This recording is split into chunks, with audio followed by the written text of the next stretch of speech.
If I had been born deaf within Europe in the early 1940s, I might not be alive today. Instead, I might have become a victim of the Holocaust, killed because I was deaf and considered useless. In the Holocaust, deaf people were not only killed for being deaf, many thousands were forcibly sterilized. When the Nazi Party came into power in 1933, they promised stability, prosperity, and national renewal to a country which, since its defeat in the First World War, had suffered constant social and economical problems. However, they wanted to create a master race and saw disabled people as unfit to reproduce. Hitler was obsessed with the concept of racial purity, and anyone deemed inferior or weak was believed to contaminate the purity of the gene pool. On July 14, 1933, the German government instituted the law for prevention of offspring with hereditary diseases. This law called for sterilization of all persons who suffered from diseases considered hereditary, including mental illness, physical deformity, deafness, and many more. When the law's passage against the disabled, they regularly labeled them life unworthy of life, or useless eaters, and highlighting their burden upon society. It is said that 375,000 people were sterilized by force, and an estimated 17,000 of those people were deaf. When people were sterilized, no medicine was used for the pain. The reproductive glands were removed without anesthetic. 33% of the people who were sterilized were under the age of 18 years old, and 9% of the people who were sterilized were women, pregnant more than 6 months, being forced into abortion. From sterilization, it was just a short step to preventing a birth of deaf and disabled children.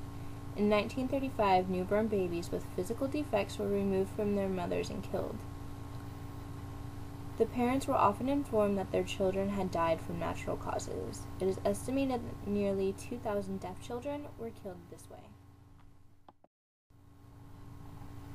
Given that there is no national register for deaf or disabled people in Germany, many were given over to the authorities by teachers of the deaf, the very people they trusted with care and support. Some Nazis educationalists even began to question the right of deaf children to be educated at all, believing that education to the inferior to be wasteful.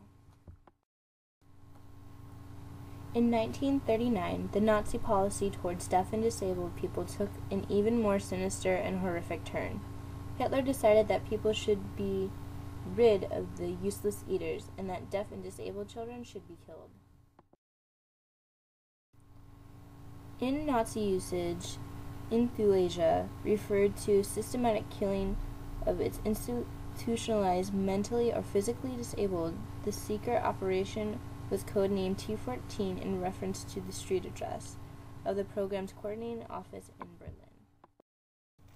Even in wartime, the disappearance of so many people could not go unnoticed. Unrest among the German public grew. Along with the outcry from church leaders, this led to the closure of 6 killing centers. From then on, deaf people were spared, provided that they weren't Jewish.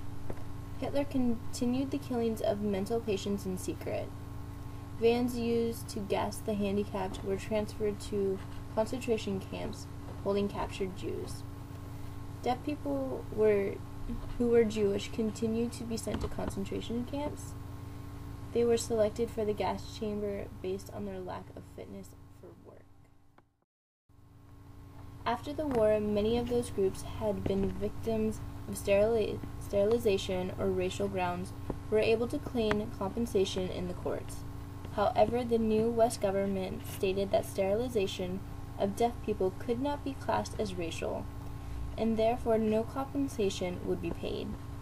Sometime later, the government agreed a one-time payoff of 5,000 marks to deaf victims of the Nazi government, but there was no attempt to offer support, counseling, or pension rights.